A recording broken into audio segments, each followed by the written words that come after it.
Hey, what's going on? Body Media 44 coming at you with another video. Okay, so LA Lakers talk. I hear that LeBron James and Anthony Davis are going to try to rush back last minute for Friday's game versus the Utah Jazz. I believe it was against Utah. I think it's against Utah. They're going to try to play this game, both of them. And this is just what I'm talking about for my franchise, the Los Angeles Lakers. I just understand that they're in between a rock and a hard place. You can't have LeBron James on your team and effectively do things that make sense for your franchise, apparently. I don't know why that is, but, well, yeah, I do. It's because he has different things that he needs accomplished for his own personal goals, and he has very little time left to accomplish those goals. So every single game apparently matters.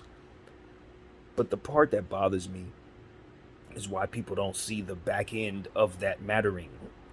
The back end of that mattering is if you play these next couple games and injure yourself further or injure something else or whatever, you're going to miss more games next season. That's going to go against that same process. That's what I don't understand. We mortgage the future for today when today is a fleeting memory. It's not going to stick around. Before you know it, tomorrow's going to be here and you're going to be suffering the consequences of today's mistakes. That's the problem with this. Just how unwise all of this actually is and short-sighted all of this actually is. The Lakers need to be thinking about next year now. Right now. Next year don't come 3, 4, 5 years from now. Next year is going to be here in about 6 months. For the NBA, that's not that long of a time. So everything that we're doing right now needs to be in preparation for that. And I understand that doesn't benefit everybody on the team because most of these guys next year will not be here. I get that. But if you're the franchise, that's all the more reason why you take care of your business. Because most of these dudes next year won't be here. This is very frustrating for me because I know it's like watching someone speeding toward a brick wall. That's what this is like watching. You know what they're doing. Apparently they don't. And my thing is, you guys are not going to be happy until you have serious regrets about how you've ended this season. Not going to be happy. This Utah game, AD's trying to rush back. That's cool. Bron had the same injury AD had and is trying to rush back twice as fast. To hurry up and play with a bunch of guys they know they can't win with. They know they can't win with. The only way they would be able to have a decent showing in these games and in these playoffs, assuming they were to make the playoffs, is if they were both healthy. If Kendrick Nunn was healthy, then you can see the true dynamic of this team. See, that's the thing that everybody needs to understand. This team was constructed in such a way where even if one piece is missing, the team is significantly worse because it's so top heavy on those contracts. The roster construction, most of the talent is wrapped up in 4 players. Most of your salary is wrapped up in 4 players, is what I'm trying to say. So one piece knocks you off a fourth of the production that you would have against full teams. You know, whatever a team is, and I think I've said this before, but whatever a team's construction is, at the end of the day, if every team is fully healthy and has all of their represented salary on the floor, in theory, it should give them some balance versus the rest of the field. You got your $400 million worth of players, I got mine. However you construct that, however you put it together, we weigh it against one another, we go to work. But the bottom line is, I got 400, you have 400. Now, if you spread your 400 amongst 8 players, and I spread my 400 amongst 4 players, chances are if you lose a player and I lose a player, it means something totally different to the both of us. And that's what's going on with the Lakers. That's what you got going on with the Nets. That's what you got going on with the Bucks. So if you see these teams on one day, they look like they're the best team in the league. 2 players go down and they're the worst team in the league. That is why. And this is why I don't like building that way. This is why I think the Lakers should never build this way. We won the championship. We had 2 max contracts and a bunch of other players up and down the class system that could do their jobs and make it make sense. Right now, we got a bunch of guys who should be on the back of the bench playing heavy roles, no middle class, and our upper class guys are old and hurt. So when I say we don't have what we need to weigh up against other teams, we're not even taking into account our coach and his choices. We're not taking into account the size of these guys. We're just taking into account the level of talent that we've put together on purpose based on what it is that we were trying to balance with 3 max contracts. And then, when you maxed out yourself with 3 contracts, you kind of want your situation to be like the Bucks, because at least those top 3 players are in their prime. One of them's a superhuman. The other one plays both sides of the floor defensively, and the other one can shoot the ball like crazy. Middleton, Holiday, and of course Giannis. They're all young. They're all on the same timeline. They're all settled into what's going on in terms of their contracts, all settled for multiple years. You're fine. Now you just got to put together all of your back of the bench guys, but your main 3 players, your $100 million guys, are all 3 of them are two-way players, defensive, same age, have won it already. Like that's what the situation should be if you have 3 max contracts. Not you putting together some guy who's completely and utterly overpaid in Russell Westbrook at this point, who don't play no defense. Another guy in Anthony Davis who can't stay healthy to save his soul. And LeBron James, who's 37 years of age and has played more minutes than anybody else in the sport. That is not the 3 contracts that you put together and then say, okay, let's get together a bunch of guys on minimum contracts, see if we can get some fluff on our bench to help us save money so that we're not over the luxury tax trying to pay for guys that'll help us. And then you give your mid-level exception to a guy that doesn't play any defense, who doesn't play at all throughout the season. All right, the vision was bad to begin with because he don't defend. So that right there, and Kendrick Nunn, that's not the person you give your $5 million to when you have this top trio of players. What you need is somebody who's going to help facilitate the ball to them, someone who's going to be able to hit a 3-point shot, someone who's going to be able to defend the players that they don't, and ultimately make the team better overall. Kendrick Nunn, even if he was 100% healthy, all he's really going to do is give you 25, 30-point scoring nights, maybe grab a couple extra boards. On a really good night, he'd give you about 6 assists on top of his scoring, and that's it. He's going to sit back down. That should make you someone who scores about 130 points a game, and the vision for this team was for us to outscore people and not even consider the defensive side of the ball. We don't even have the ability to outscore people because the people who are on the floor to outscore people are hurt. And then you think about the THT situation, obviously, giving him the contract, and he's not developed to the player that we want him to be just yet.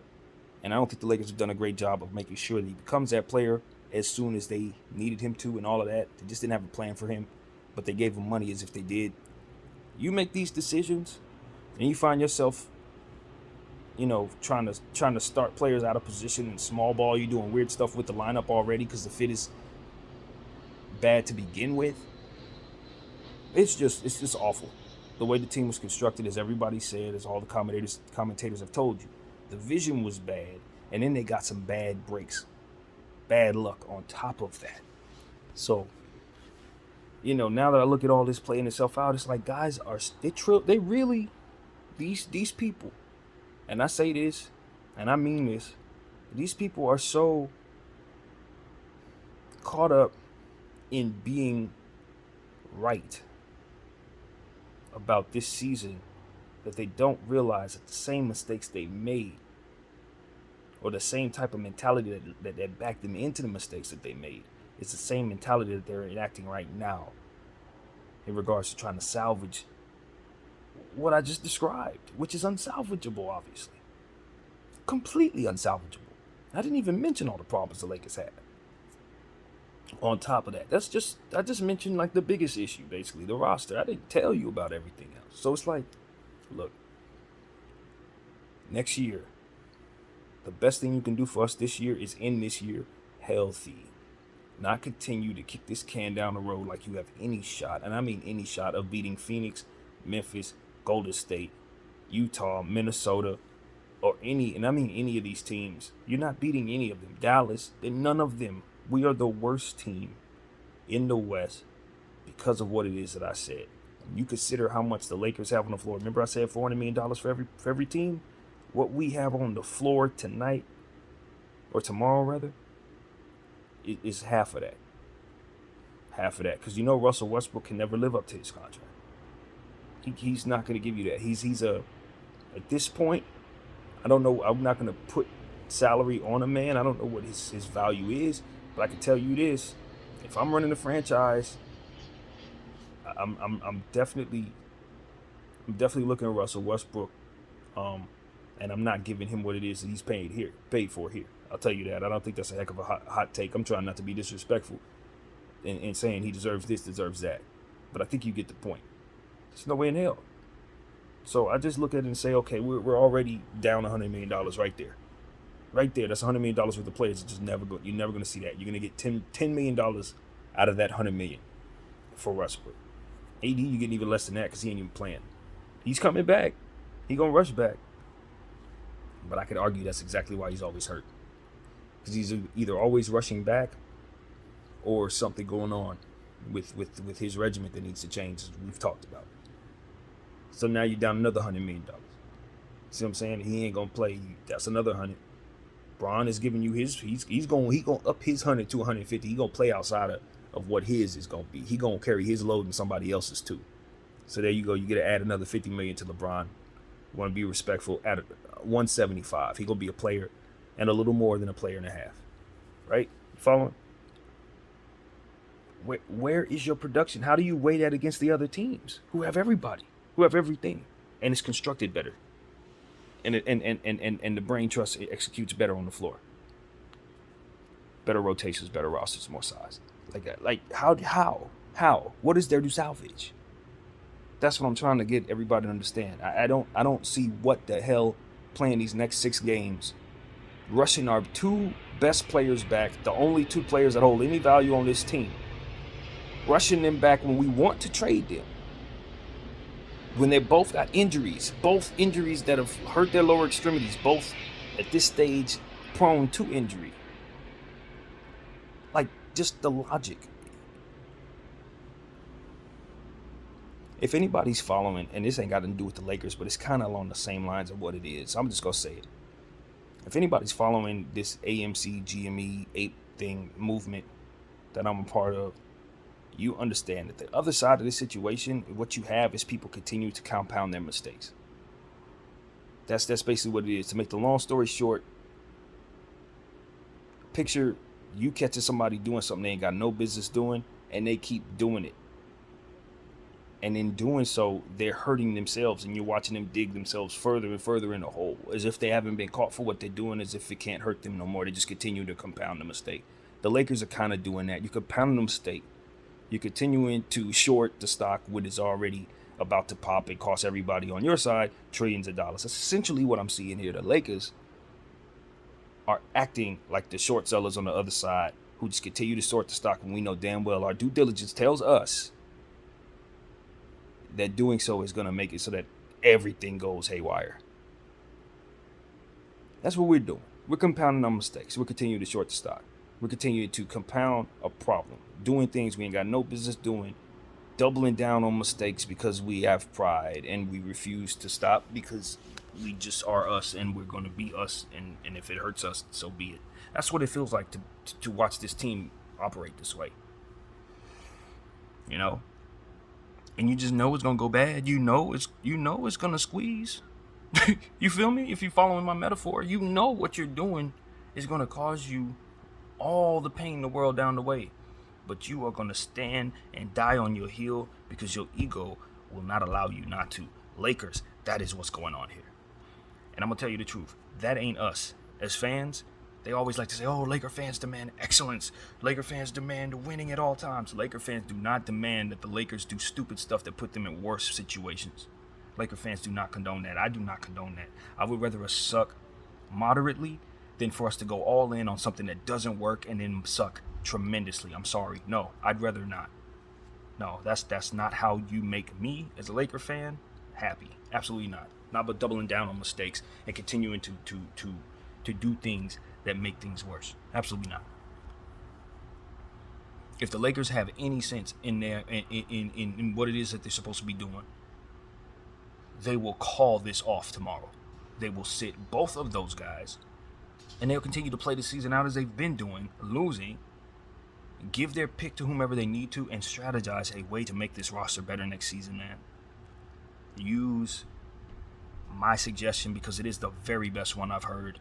Fill your team up with a bunch of high-level G League dudes. And the ones that don't work, waive them halfway through the season and bring in a fresh new crop. You have to find value where there isn't any.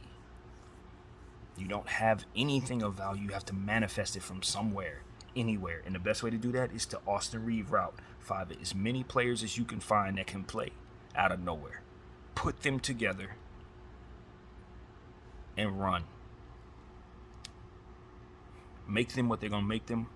Next season, it's all about developing those players. Whoever's along for the ride, so be it. But it's about value. It's about bringing up the value of these guys. We need to find our nobodies. The Portland nobodies, all these guys up in Portland, if you're following their team and they got like half a team full of guys you ain't never heard of, that's what you want. Yesterday, those were Jordan Pooles. Yesterday, those were guys that you did, guys that have developed since that you didn't know there was Fred VanVleet's. You understand what I'm saying? Jashawn Tate's. These guys exist. They're real players now. We need to find them now and make them the real players they're going to be in our uniform. It's not hard. Every year you hear about a guy in the G League popped up out of nowhere. Terry Taylor over in Pacerland. He should be a Laker. That should have been a guy we scouted, called up, and put on our team. Watford of Portland, our guy should be on our team. Looking at all these little dudes all over the league who come out of nowhere. That's what we need to do. Find them, make them who they're going to be in purple and gold. That's your solution. It's the only thing you can do. It's either that or you're giving away stars for half the price. Because I can tell you right now, this is what I've come to terms with about trading AD. His value ain't high. You're not going to get half of what you paid for. Bron, everybody knows. Everybody knows Bron's value is high, sky high, but also knows you're not going to trade him. So that's not even a conversation. You're not going to do it. Russell is not going to give you anything. He's not going to garner you any value. So where do you get it? Where do you get it? Your mid-level doesn't exist. Malik Monk, you're probably your most valuable mid guy. He's probably out the door. You didn't pay him. You didn't secure the money to pay him. Now you're hoping he doesn't sign elsewhere. For which, if he has, a good management team, they're going to make sure he gets paid. So you probably lost him. Like, where do you get the value? You get it the way I just said it. That's where you get the value. So, that's what it is, man. I know exactly how to fix my team. That's the sad part. I'm a fan who knows how to fix it. And I'm watching a bunch of people who look like they don't. And it drives me absolutely insane. Absolutely insane. I'm not saying I could turn us into a championship team overnight, but I can tell you I can make us look a lot better than we did this year. A lot better. All I need is some cap experts. A couple people tell me what's possible and what's not cap-wise.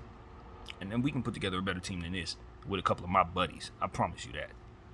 So I just want the Lakers to do things that make sense. Forget this stupid season. Forget trying to bring back these very, very valuable but very, very fragile pieces to come back to play for this play-in tournament bullcrap that we're almost out of anyway. This is stupid, you guys. San Antonio plays Portland twice. Portland ain't even trying to win. We've talked about Portland. You see who's on their team. They're not trying to win. We already out of it, whether we know it or not. Bringing back AD, he gonna twist his ankle, and I'm never gonna forgive y'all for this stupidity. He gonna twist it again. Bron gonna twist it again or something like that, or it's gonna be worse, and we're gonna be looking at hobbled players in the offseason. That's just what I'm worried about. So that is what I gotta say, man. Everything else is just gonna be me speaking in a loop. I want the Lakers to just make good decisions. Bringing back AD and Bron to play against Utah ain't one. It ain't. I don't give a damn what y'all think about this timeline. Y'all need to just swallow your pride, accept your loss, and that's how you put yourself in a position to succeed next year. Because I promise you, what you're doing right now ain't building nothing. All it's doing is making you feel better about a loss, a serious freaking loss, which is this year's season. Bringing back Anthony Davis to get hurt. You got the most fragile superstar and arguably in all of the league, and your solution is to bring him back early to salvage a season that's lost. PDL 44. I'm out.